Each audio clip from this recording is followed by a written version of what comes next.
A very old king had an old son who had no intention of learning anything. He was worried and called him out. Fioravante! He said to him, I really strive myself to give an education, but it's like flogging a dead horse. How can I leave you my crown? My father, Fioravante said, I'm in love with a girl, so whatever you tell me goes in one ear and out in the other. That girl was Sandrina, a poor textile worker. The king felt hurt by what he said. What the other will say about you? A son of a king that in love of a textile worker? Don't you care about anything? He thought to write to his brother, the king of Paris, to send him his son for a while in his court, to help forget the girl. Fioravante took a horse and began the trip. Walking and walking, he passed in a forest dark and tangled. When the sky was full of clouds, the thunder whined, and the storm came crashing down. The wolves in the caves were shouting. Fioravante got his horse and laid down next to his belly. He lit his pipe. When the rain stopped, he saw far in the wood a glimmer. He arrived in a small house, knocked at the door, and an old lady opened. Where do you come from, sir? She said with a tired voice. And behind her appeared a big man with a long beard, coming down to his chest. He was an assassin. Who are you? He said to the young man. Fioravante responded, I am the son of the King of London, and I am going to my uncle to learn the value of education. The assassin replied, If you want your life safe, you must give me your clothes and fake to be me. You will be my servant, so the King of Paris recognize me as his nephew. But if you talk, I will have to kill you. Do you agree? Of course I do. They went to Paris. The uncle welcomed the assassin, believing him to be the nephew he was waiting for. Fioravante was placed in the stable to shine the horses and to eat hay with them. One day, the assassin said to the king, All the king have horses with beautiful pairs for their carriage, but you don't. Why is that? The assassin said, I would have a horse with beautiful pairs, the most beautiful of all the kings of the world. But they are wild horse, and they pass through the middle of all in pack. Nobody has never caught a pair of my carriage. The assassin replied, My servant is able to catch all the pairs you wish. He can try, The king said, but if he can't, I will cut his head off. The assassin ran immediately to Fioravante and said to him, The king wants you to catch a pair of horses from the pack that pasture in the meadows. And if you don't succeed, you will be decapitated. Fioravante was bored to stay in the stable. He saddled up a horse and he went to the meadows. In his way, he crossed through a garden where there were flowers and plants. And passing close to an oak, he heard the voice of a woman that was saying, Fioravante, Fioravante. He was surprised. He had never been in those places in his life, and he didn't understand how they could know his name. Who is it? He said, and from the trunk of the oak, a beautiful little horse came out. He looked at him and said, Don't be afraid, it was me. If you want to catch a pair of horses of the pack, leave your horse and saddle me up. Fioravante tied his horse to a tree, and he saddled up on the little horse without any saddle. And he went to the meadows. He reached the pack of horses. He threw the lasso. He catched 2 horses. He then attached them together. It was very easy. The king, when he saw the pair, was struck by their beauty. It was like nothing else he ever saw in his life, he said to the assassin. Your servant is a great man, but now I want to see if he can train them. Fioravante, following the suggestions of the little horse, with great capability, made the 2 horses meek and obedient. The king said, I want to invite him, your servant, to have a lunch. And the assassin said, It's better not to. is used to eat hay like the horses, and if he changed his habit, he could pretend to be something more. So he convinced the king to not invite him. Instead, he kept saying to him things like this. Your Majesty, you're old, unfortunately. So, whom do you leave your crown? You don't have any sons, and I would be very disappointed if it were to be me. The king said to him. I don't have any sons. You know that I have a daughter, as beautiful as the morning sun. But she died when she was 14 years old. I never saw her grave. She's buried in a convent so far from here, and I cry every day because of it. The fake nephew responded, Don't cry, uncle. My servant says that he is able to bring back your daughter safe and sound. The king said. Who is this servant to be able to resurrect the dead? Nah, he said so. The assassin said. Your servant is too full of himself. You can tell him to do whatever he says. If he fails, he doesn't bring back Isolina, he will be decapitated. But Fioravante had his little horse, which said to him, Don't be upset. Go to your master and ask for a crystal cup without bubbles, a golden cage, golden saggi, golden gretola, a bowl with water, and a new ship. Fioravante went to the assassin and he explained everything to him. And the king ordered that everything was prepared. With the boat, he sailed to the far place, with on board the little horse. In the middle of the sea, he saw a fish out of the water. Catch him, said the little horse, and Fioravante caught him. Put him in the glass cup now, said the little horse. Arrived in the far place, they walked to the convent. A bird was flying low, and the little horse said, Catch it. And Fioravante did it. Lock him in the golden cage, said the little horse. They arrived in the convent, and Fioravante asked the abbess where was buried Isolina, the daughter of the king of Paris. The abbess lighted a candle. She led him in the church.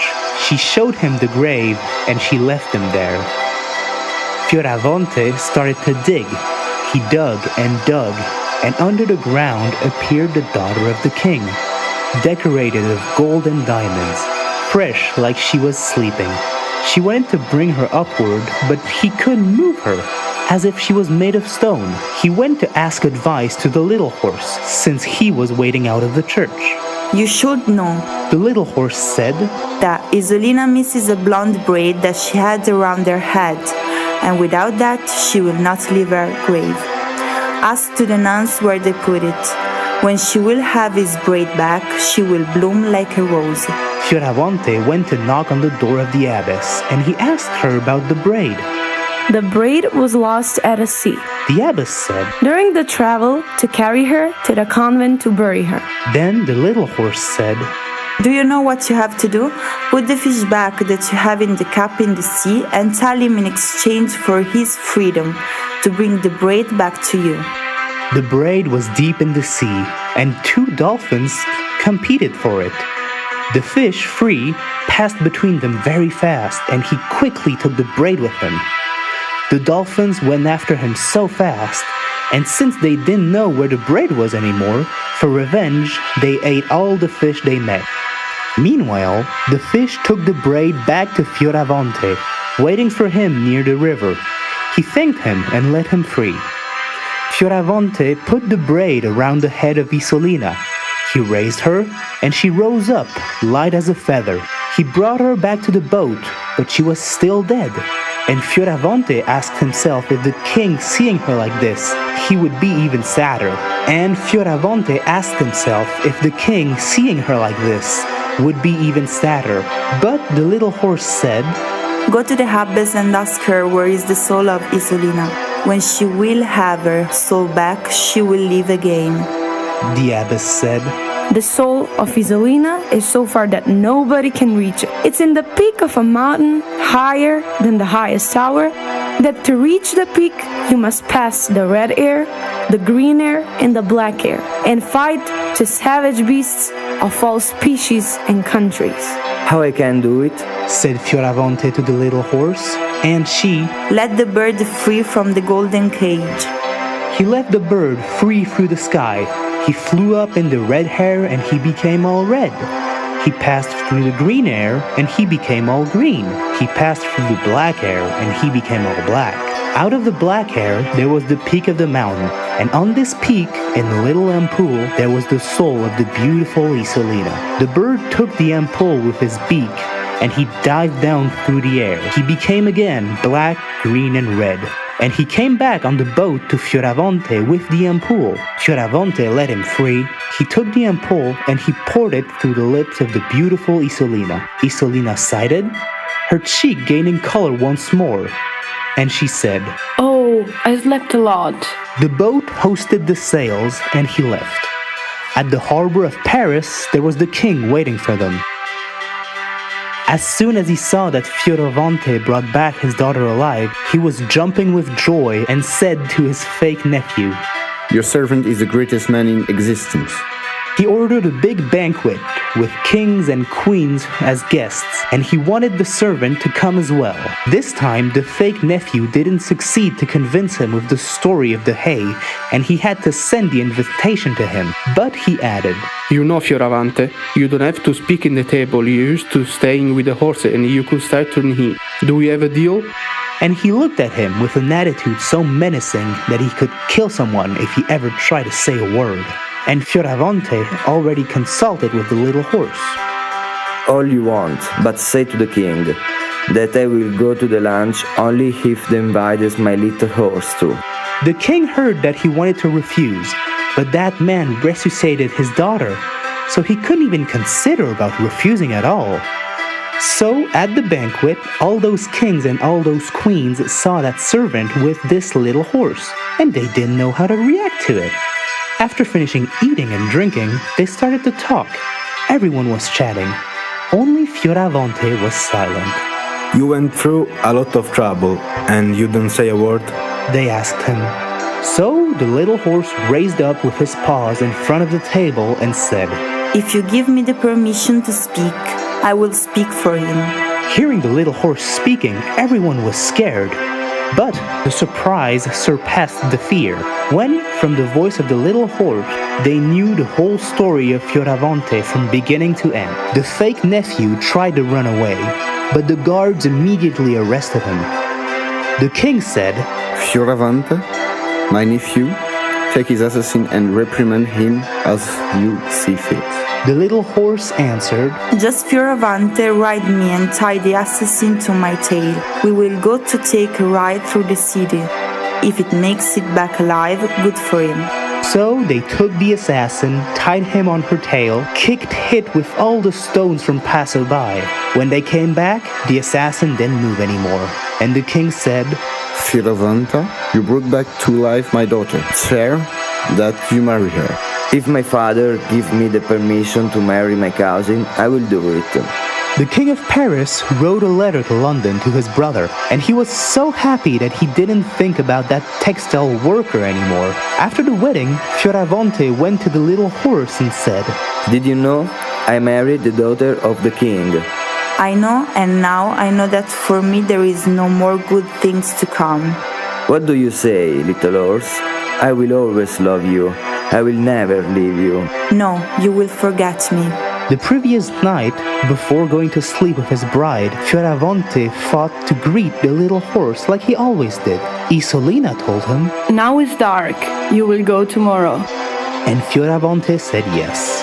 The morning after, when he went to the stall, the little horse said to him, Did you see? You remember me no more.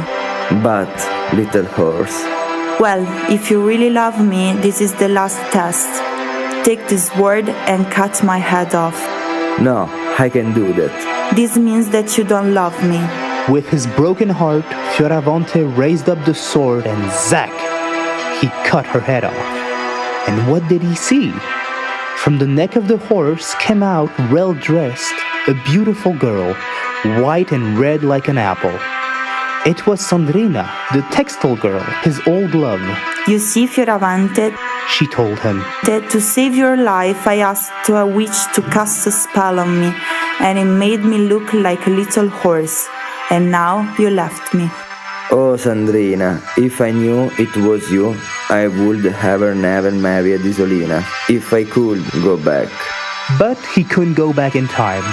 So, to put things right in some way, he gave Sandrina a lot of money so she could marry a merchant of Fiesole, and he remained the king of London and Paris and husband of the beautiful Isolina with the blonde braid.